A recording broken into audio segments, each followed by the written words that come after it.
Hello.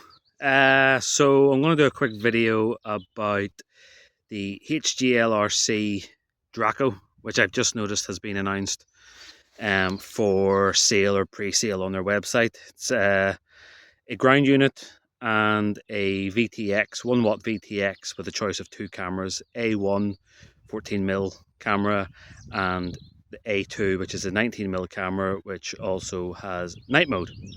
Um, I've already seen multiple posts of people asking whether or not it is compatible with the other artisan systems, the Artlynk systems, the likes of the Beta FPV P1, and I'm not seeing anything on the Draco or the HGLRC website that suggests that it is. And this is a funny, interesting situation because when Carex Ascent came out, um, people, many people, for various reasons, said that they weren't going to touch Carex products with a large barge pole because of broken promises and dodgy marketing materials. Then Beta FPV, shortly after Ascent was released, Beta FPV released their P1. And all of those people who, for various reasons, don't like Carex suddenly jumped upon the Beta FPV P1.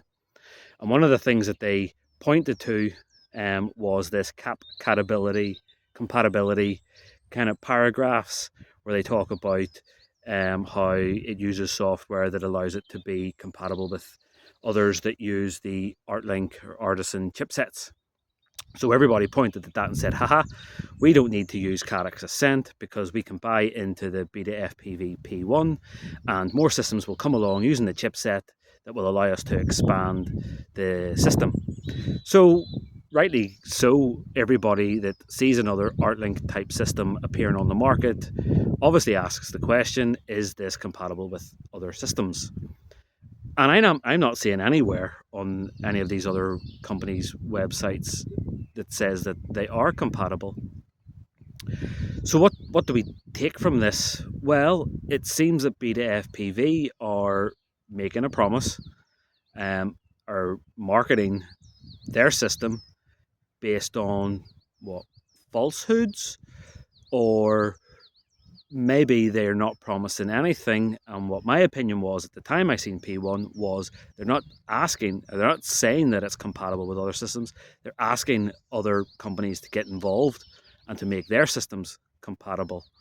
Um, Reviewers and users alike were all pointing to this, and kind of the opinion is that these Artlynk systems should all be compatible with each other, and it all stems back to Beta FPV and that paragraph, and people kind of putting so much weight on those paragraphs.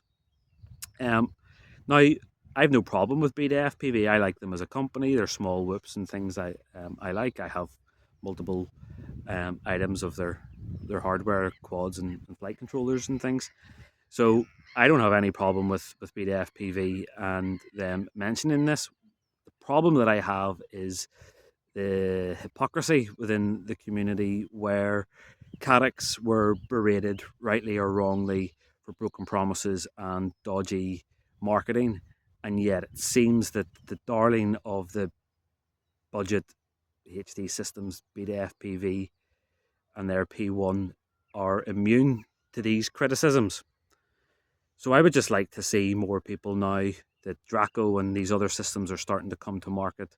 If they're not compatible with Beta FPV, I want to see people uh, up in arms about it, complaining about it, getting Beta FPV to change their marketing and basically uh, saying the things about Beta FPV or these other companies that they've been saying about Carex. Now, I'm not saying this to defend Carex because there are lots of things that I don't agree with that Carex have done, and there are lots of these reasons why people are annoyed at Carex that I agree with. That aside, it's the hypocrisy of, if you're going to judge Carex in one way, then we need to judge everybody in the same way and not have any kind of favoritism because you've kind of jumped on a bandwagon. That's it. That's all my rant for the day. See ya.